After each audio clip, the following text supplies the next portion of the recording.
Assalamualaikum warahmatullahi wabarakatuh. Perkenalkan, nama saya Nur Hayati, NIM 21801017.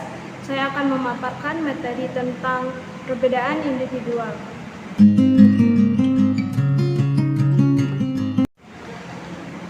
Apa itu perbedaan individual? Perbedaan individu adalah suatu perbedaan yang dimiliki oleh setiap individu baik fisik maupun non-fisik yang menjadikan seseorang memiliki karakter atau ciri-ciri yang berbeda antara satu dengan yang lain. Perbedaan individu merupakan hal penting yang harus disadari oleh guru karena perbedaan tersebut dapat digunakan guru untuk menemukan metode pembelajaran yang tepat dalam proses pembelajaran di kelas. Guru harus cermat dalam mencari dan menemukan perbedaan pada siswa, terutama perbedaan yang menonjol. Hal ini dilakukan untuk memudahkan dalam proses belajar mengajar dan dalam memberikan pelayanan kepada siswa agar dapat menemukan dan mengembangkan potensi yang dimiliki siswa. Karakteristik individu. Setiap individu memiliki ciri dan sifat atau ciri yang melekat atau hereditas dan bersifat diperoleh dari pengaruh lingkungan. Sifat bawaan adalah sifat-sifat turun-temurun yang dimiliki sejak lahir, baik yang berkaitan dengan faktor biologis maupun faktor psikologi sosial.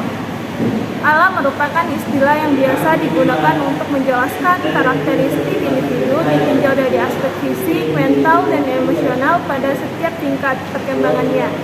Bayi yang baru lahir merupakan hasil dari dua garis keluarga, yaitu garis ayah dan garis ibu.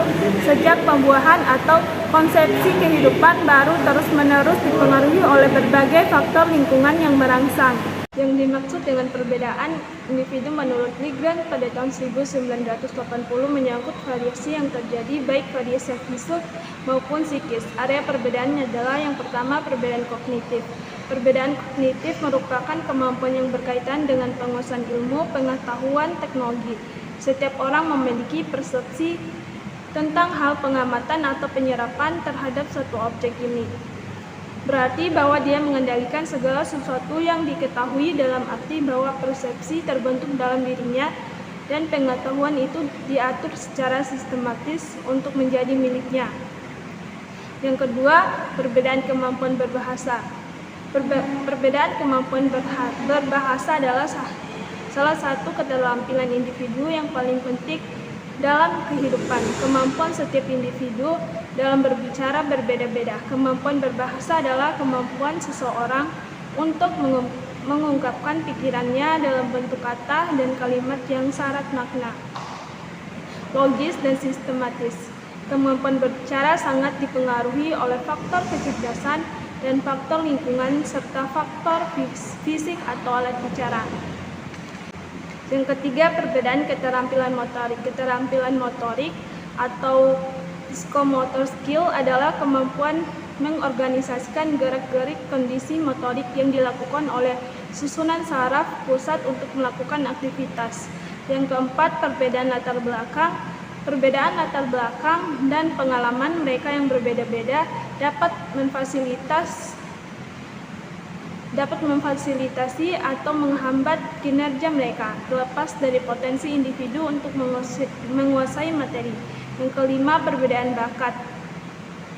Perbedaan bakat adalah kemampuan khusus yang dibawa sejak lahir. Kemampuan akan berkembang dengan baik bila mendapat rangsangan dan pengasuhan secara tepat. Sebaliknya, bakat tidak berkembang secara merata, sedangkan lingkungan tidak memberikan kemampuan untuk berkembang, dalam arti tidak ada rangsangan dan pengasuhan yang menyentuhnya.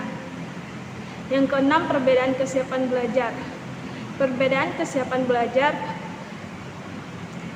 adalah perbedaan latar belakang yang meliputi perbedaan sosial, ekonomi, dan sosial budaya, sangat penting bagi perkembangan anak.